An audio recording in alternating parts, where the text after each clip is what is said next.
You're listening to the best of the Martha Zoller Show. To hear the full show each day, tune in to AM 550 and FM 102.9 WDUN or log in to accesswdun.com and click the Listen Live button from 9 to 11, Monday through Friday.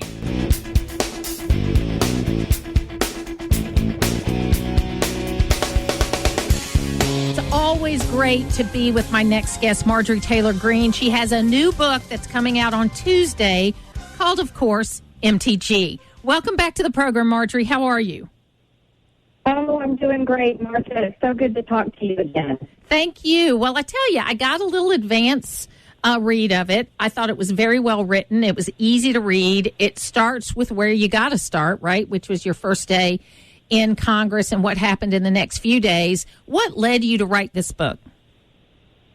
Well, as you know, Martha, you've known me for a few years now, and ever since I've entered into Congress, the mainstream media created a character of me that doesn't exist, and they have put me in headlines in unbelievable ways, and my life has been a wild ride ever since. And I really wanted to write a book that gives people my own words, my own beliefs, who I really am, the policies I believe in, and with intimate stories behind the scenes, and just everything in between. So I'm so excited for my book, MTG, that comes out tomorrow, Tuesday, November 21st, and I really hope people pick up a copy at mtgbook.com.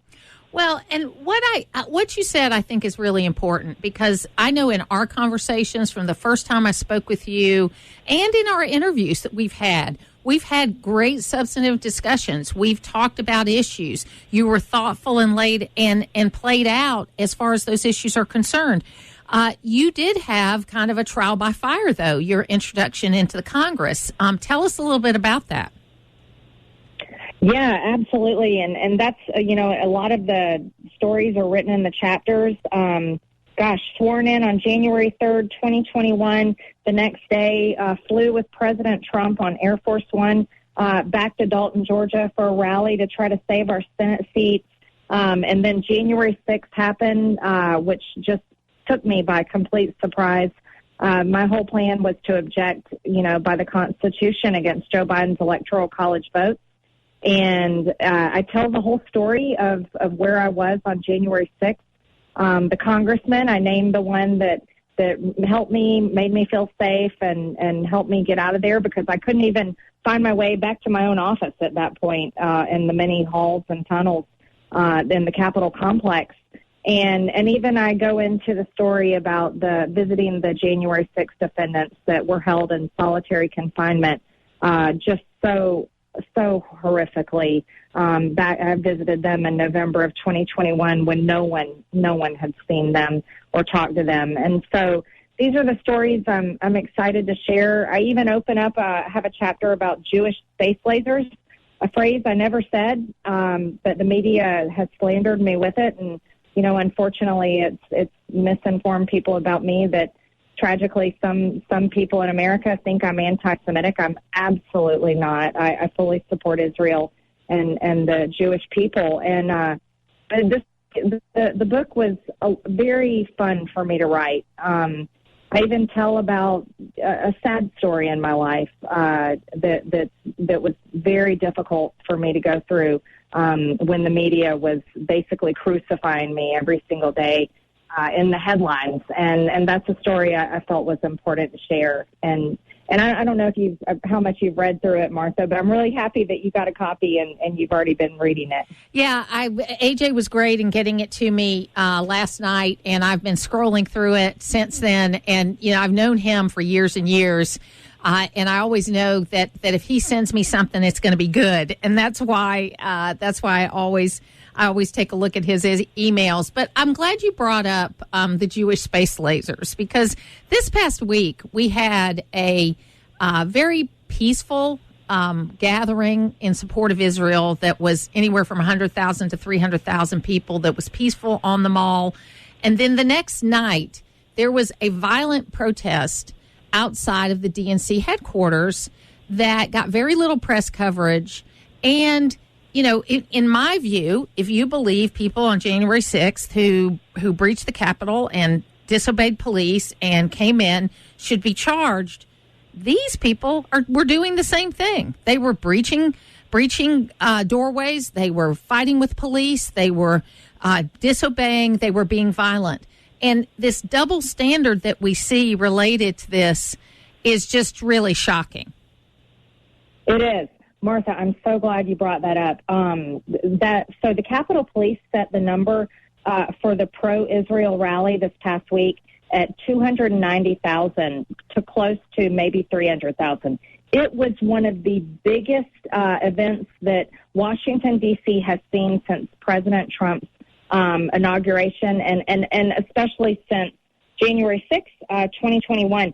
It was so peaceful. There was not one outburst. No one was violent. The Jewish people there and all the Christians and many supporters that came, they were the most delightful people, just praising America, praising freedom, praising Israel, praising life, basically human rights. It was such a joy to be around all of them. And then last night, the Capitol complex goes on lockdown, absolutely on lockdown because of these pro-Hamas. They're calling themselves Ceasefire Now, but I actually have some information for the listeners of your show about them. On October 18th, just last month, Rashida Tlaib gave a speech to a large group of pro-Palestinian, the group called Ceasefire Now in Washington, launched them onto a march. There were close to, I think it was around 1,500 of them, marched on our Capitol complex, illegally occupied the Cannon House office building, which is where my office is, burst into multiple House and Senate hearings and shut Congress down. There is no difference between October 18th and January 6th, absolute no difference. Well, since they were occupying and the Capitol Police were arresting them, there were over 300 arrested, and as they were trying to arrest them and get them out, my staff was able to take pictures of some of the organizers as they were texting each other on their cell phones, and so we captured images of their chat messages on their cell phones. And one of the groups is called Global Intifada. Intifada means Arab uprising or jihad. So this group is an actually jihadist group, and everyone knows what that means. That is literally Islamic terrorism. And they came in and illegally occupied the office building that my office is in, Cannon. And I questioned Christopher Wray on the Homeland Security Committee that I serve on this past week in Congress, and I showed him a picture of the organizer's cell phone, showed him the chat message and the name Global Intifada, which was on the cell phone, easily read. And I even showed him that in the group message was Katrina Blakely, who is the lead attorney at the Southern Poverty Law Center, is involved in this. Showed him the headlines that Rashida Tlaib had just been outed for being in a Facebook group that is linked with Hamas and terrorism. And he knew nothing about it. Nothing, Martha. It was unbelievable to me. But this man is obsessed with tracking down people that walked in the Capitol on January 6, 2021, almost 4 years ago. And so this is we have some very serious problems in our country. And we were discussing in that committee hearing the actual real risk of terrorism that we are facing today in our nation because of our open border with 1.8 million gotaways. And we believe there's thousands of terrorists here in our country right now, but they actually came in our office building and occupied, and Capitol Police had to arrest them and throw them out on October 18th. And those are the same people that were attacking the DNC last night that the poor Capitol Police and Washington Police were fighting and fighting and fighting. And Martha, you said it right. The mainstream media didn't show a single ounce of the violence. If they did show it, they only showed the peaceful, quiet parts. Well, and you mentioned the crowd, the number the Capitol Police said of 290,000, and I will note that all of those people were without masks.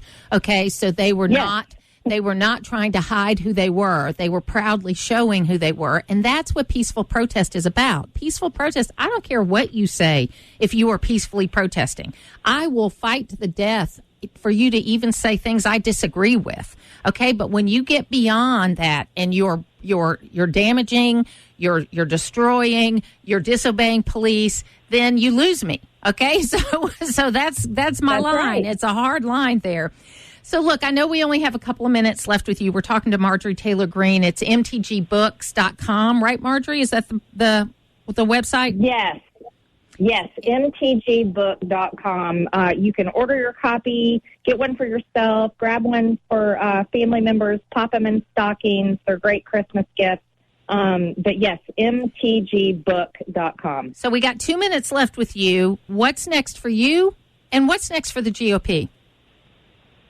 Well, I think, here in Georgia, in our own home state, Martha, we have got to really focus on getting people fired up and giving them reason to vote and giving them hope for the future. A lot of people I talk to, and even I feel this way myself sometimes, look at all the problems we face as a nation, and people are just feeling like they don't even want to vote anymore because they don't feel like it's worth it. But one of my last chapters in my book is it gives every reason why people need to get fired up and vote and make sure that we stay, completely in tune with our political processes, holding our representatives and elected officials accountable to the words that they promise their constituents and their voters, and also get fired up about voting and encourage people to vote, because that's our constitutional right, and I give all the reasons why I believe it's so important. You always want to hope for the future. Never lose hope, because even when things seem impossible, nothing's impossible with God. And I really, truly believe that, and I share that towards the end of my book. Marjorie Taylor Greene, the website is mtgbook.com. We appreciate you being with us today. Hope you have a great Thanksgiving, and thank you. Oh, thank you, Martha. Happy Thanksgiving. It's where North Georgia comes to talk. It's the Martha Zoller Show on AM 550 and FM 102.9 WDUN. It is the Martha Zoller Show. There continues to be some hope for a hostage deal. It is very clear that Israel is saying unless it is a significant number of hostages, there's not going to be this one or two that you get a ceasefire for. So there is some talk about it. I heard the Israeli spokesperson for Benjamin Netanyahu this morning say they feel like they are close to an agreement, but they've been there for about a week saying they're close to an agreement. So they're hoping for better things. Mack Parnell is joining me right now. He is with Faith and Freedom Georgia, and he just got back from Israel. Mack, welcome to the program. Martha, good morning. Thank you so much for having me. And just to put a point on that, the hostage situation, in Tel Aviv, which is their largest city, there's something called Captive Square. And in Captive Square is where it's this makeshift memorial and a gathering place for families and for people that want to come and remember and advocate and to work to release those hostages. So we were in Captive Square, at Captive Square in Tel Aviv, and we met with the families of a couple of those being held. Ramon's cousin, Ramon is someone who's being held in Gaza, or at least they think so, because that's another thing that's in war times. Usually, when it's two normal combatants, there would be Red Cross visits, there would be status updates, you would know where they are and things like that. But Hamas is just flat out not doing that. And on top of that, the news segment that mentioned that Hamas might not have them all, that's because there's a bunch of other paramilitary groups such as the Palestinian Islamic Jihad and other groups like that it's just so spread out. But they are hopeful. The hostages' families are hopeful. When we were on the ground, it was 240 hostages. Unfortunately, the number is now 238 because there were two bodies recovered. An 85-year-old lady and about a 20-year-old soldier were recovered from Gaza. And in addition to that, the IDF released video yesterday showing Shifa Hospital, which is been in the news so much of people saying it's inhumane for Israel to have to deal with that in a military fashion, but they released security footage from the hospital showing that two Thai, not even Israeli, two Thai hostages were brought to Shifa Hospital. So there's a lot more information to uncover, but the people are hopeful that they will get their family members back. So we're talking to Mack Parnell from Faith and Freedom, Georgia. And Mack, tell us how this trip came about that you just took. Yeah, absolutely, Martha. So this originally was a trip. We had it planned for about a year. It was going to be a strategic briefing, but also the pilgrimage type trip where you visit the sites and get to know the Holy Land, both from a strategic perspective, militarily, but also religiously, as Christians, walking in the spots where Jesus walked. And so we had this planned for about a year. This is what I did in a previous job full time. I was the regional outreach director for the American Israel Public Affairs Committee, and this is kind of the first trip that Faith and Freedom had planned with national leaders. And so we had it planned for a year, and then obviously October 7th happened, and it got thrown for a loop. And airlines canceled flights, hotels were closed, restaurants were closed, and it just didn't look like we were going to be able to go. And we had a Zoom call with our tour group operator, and they said, we're sorry, we just don't feel that we can, meet the expectation that you would have because of all the various different challenges. And we said, you know what, we're not going for restaurants. We're not going to stay in the nicest hotels. We're going to show support. And so if there's any way possible for us to go and have these briefings, and it turned from a pilgrimage trip to really a solidarity trip where we met with the IDF, we met with the Israeli Defense Forces, we met with the Ministry of Foreign Affairs, we met with captives' families, we met with families of those that lost soldiers in this war, and it was inspiring for us. But it was surprisingly, it was very encouraging for the Israelis we met. We had one lady, in fact, who said, before this, we always knew Americans were our friends, but after the talking about America's response to October 7th, but after this, we know America is family. And that was truly inspiring to us, and it filled with us a vigor to come back home and share what we saw in Kfar Aza. We went, it was a closed military zone, and we had to sign a waiver, wear flak jackets and helmets, and we visited one of the villages, the kibbutz, Kfar Aza, that was hardest hit. I think 58 out of 400 residents were brutally murdered on October 7th.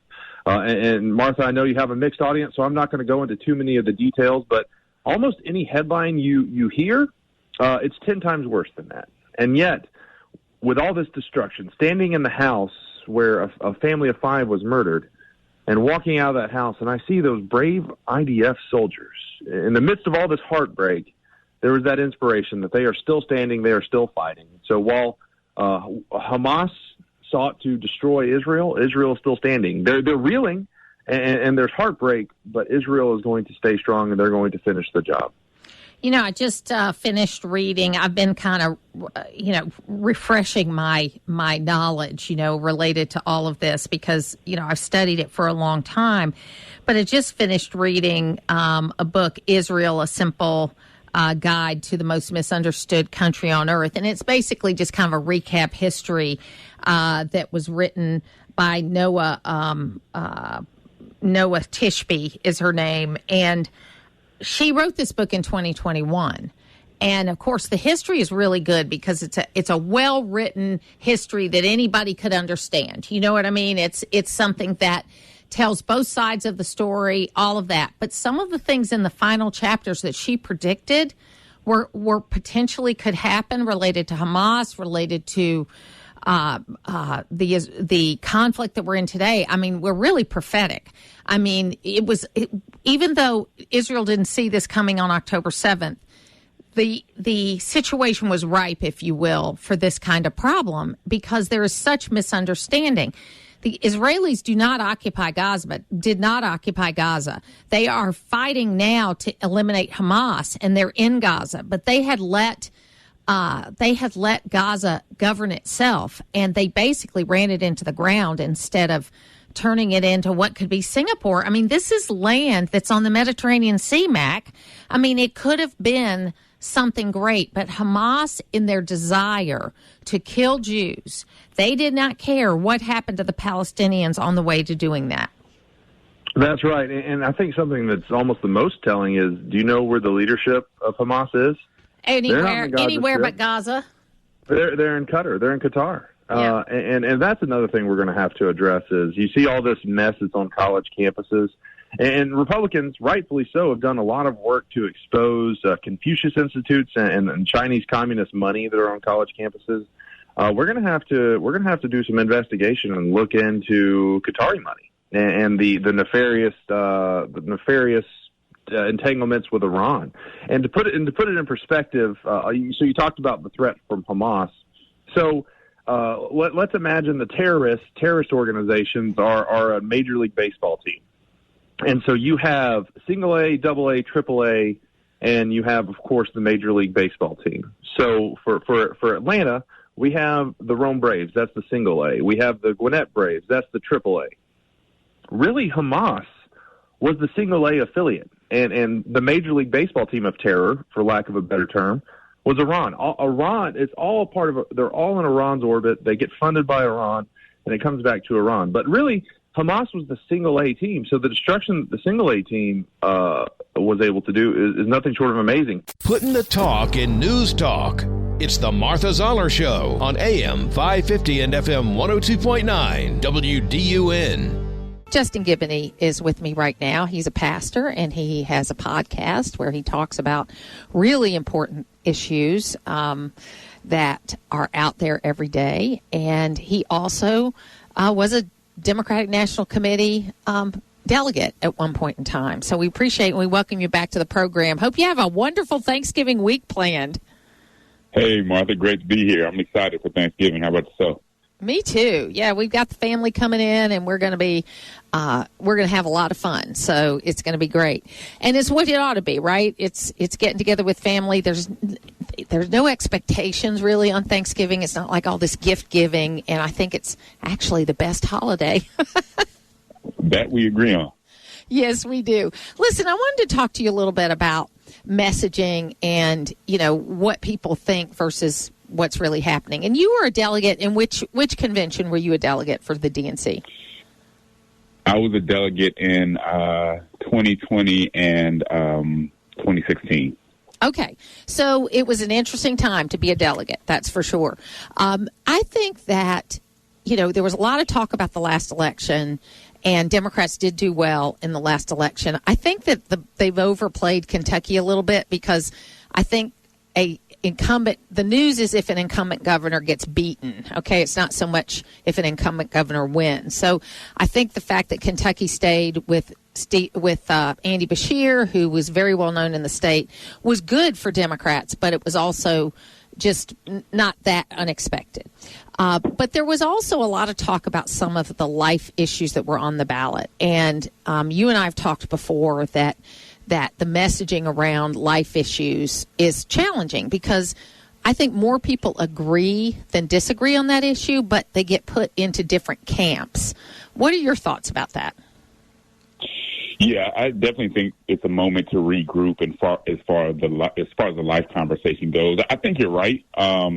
I think a lot of people want some limits that value the sanctity of life, but I think what it's been pitted up against is just individual liberty. Are people going to tell you what to do? And so I think for those of us who are pro-life, we need to again regroup and start thinking about how this pro-life message connects to other issues as well. I think one of the problems is people say, okay, they may be pro-life when it comes to birth, but how does that connect to everything else? And is it a consistent ethic? And I think we need to make that ethic more consistent and remove it from this contrast with individual freedom, because I don't think that's the right frame to put it in. Yeah, I tend to agree with you about that. That's one thing I think that we're doing a better job of in Georgia, that even though we have the heartbeat bill, which I was part of the administration that helped to pass that at that time, I still believed it was a little too restrictive, and that really what ended up overturning Roe v. Wade was the Dobbs bill from Mississippi, which was a 15-week limit, which was a much more moderate point of view related to limits than either the Alabama or Georgia or Florida bill for that matter. So I do think that it was a more reasonable bill that overturned Roe v. Wade. But what we've started doing in Georgia is we have things like, we've added more services to foster care so that kids don't age out at 18 years old. There's more for them up up until they're 24. We've done things like Betsy's Law homes, where it's kind of old school maternal homes, where if a woman decides to keep her baby, she can go there and she can get services, and she has a roof over her head, and she has meals, and she has up to 18 months after she has that child. And even if she has other children, she can stay there if there's a situation where she needs that. Where she won't be homeless. We don't want to have homeless people that way. We're doing a better job in Georgia, but we have a lot more work to do. Where are the things that you see in Georgia that we could do better so that we could really be a culture of life, not just a culture of birth? No, that's a great question, and I do acknowledge some of the things that the administration has done in that regard, and appreciate it. I think the big one that I hear, especially in Democratic circles, and that I agree with, is this healthcare access. And I think there's been some movement towards there as of late, but it's not what it should be. We know there's been hospital closings, and we can talk about maternal mortality in certain demographics. Though that's the issue that I think people see a huge contradiction from a lot of people who are more conservative on this issue. If we care about life, how does that tie to making sure that everybody has access, and also that people don't, have to go completely bankrupt when they run into medical issues? No, you're right about that. And I think what's interesting, too, is that the governor launched, which was very well, it was awaited for a long time. I was waiting for it, this healthcare pathways, which was supposed to be our answer to expanding Medicaid. And they were expecting, tens of thousands of people to apply, and only about 1,300 people have applied to date. And it's really surprised me, Justin, because it is exactly what people said they wanted, that it was something that would be for people that, I don't even like the term working poor, but for people that are working but still can't, but they don't qualify for Medicaid, and they are they don't make enough money to pay what you have to pay for healthcare premiums. It seemed to me like a perfect match, but for whatever reason, I don't know if they didn't put enough money behind the rollout. I don't know what it is, but it was a flop. And even last week, I had a friend of mine that was in the hospital that it turned out that he did not have health insurance. So I was able to connect him up with healthcare pathways, and it looks like he's going to be able to get the coverage he needs, and it might even be retroactive so that it doesn't do what you're talking about. But it took me calling like the commissioner of the department and pushing. Do you know what I mean? And everybody's not Martha Zoller or Justin Giboney, where we're not going to just let things lay, right? Everybody doesn't have that kind of access, and they should, really. They should be able to get these things. It should be easy and seamless. But I can't figure out why that program just didn't take off, because it seemed like a good one, but it nobody knew about it, and they didn't apply. Yeah, that's an interesting question. I have to look a little closer at the marketing, at the way that it's being talked about in medical circles, things of that nature, and what people may see as some of the pluses and minuses. But I would certainly say there's a lot of room for us as a nation and as a state in particular to grow when it comes to healthcare access. And I think, in my opinion, it should be pro-life people who are leading that conversation, because that adds into the whole conversation about abortion and where people think we're coming from. Well, and I had a text message from somebody that said that they believe life begins at conception, that even though the heartbeat bill was a stepping stone, we are still murdering the unborn every day. Life starts at conception. And, that's really where I am. I believe that life begins at conception, but I also believe that, I kind of agree with Nikki Haley that it's a numbers game. If you don't have the numbers, then you've got to deal with what you've got, which is that you could put some kind of restriction. Most of the Western world is a first trimester kind of restriction. Right. And then you have some exceptions beyond that, because you might find out at 4 or 5 months that you have some drastic situation that you have to deal with. I still, as a person, as a Christian person, as a believing person, I still don't believe that's right. And I say that advisedly, but I do understand that I live in a world where those individual choices are what most people want. Does that make sense? Yeah, absolutely. Anytime, from a strategy level, we definitely have to deal with the reality of it. Even if we want more, I think some of these all or nothing efforts that we've seen have actually hurt the overall cause. The truth of the matter is we live in a pluralistic society. People have differing beliefs, and we have to be able to persuade people towards what we believe, and that doesn't always happen all at once. So, if we want to compel people or mandate it, that's one thing. But if we actually want to persuade people, sometimes that does take time, and it's not going to be an all or nothing proposition, even though, you and I agree that life starts at conception. Well, and, I am so thankful that I had great parents that talked to me about the tough decisions I was going to have to make as an adult on a wide variety of things, not just the life issue, but that was part of it. And they were very open and available, and I could discuss anything with them without fear of retribution, really. And I know now how blessed I was to have that, because I was able to bring that towards to my children too. I mean, sometimes I would embarrass them, but they were able to talk to me. They knew they could come to me, and come to their dad to be able to do that. So it's also about, repairing the family, Justin, because that's really the core of all this. And that really has very little to do with government. That has more to do with heart. I think you're absolutely right, and it's interesting you say that. I'm at a point in writing my book where I was talking about how important the family is, and that it's the foundation of most of these conversations. I mean, politics and government and all that stuff should be downstream for the individual when it comes to a family, and we need to get back there. It's not going to be easy, but we need. I think even our economic policy should be family oriented instead of focusing on individuals or really large corporations. Absolutely. Justin Giboney, where can people find you? You can find me on the Church Politics Podcast, and you can get that on iTunes or Spotify or wherever you get podcasts at, or you can check me out on social media at Justin E. Giboney. It's always great to have you, and happy Thanksgiving. Take care, Martha. You too. To hear the full versions of last week's Martha Zoller shows, go to the podcast page at accesswdun.com, and you can follow me on social media at Martha Zoller.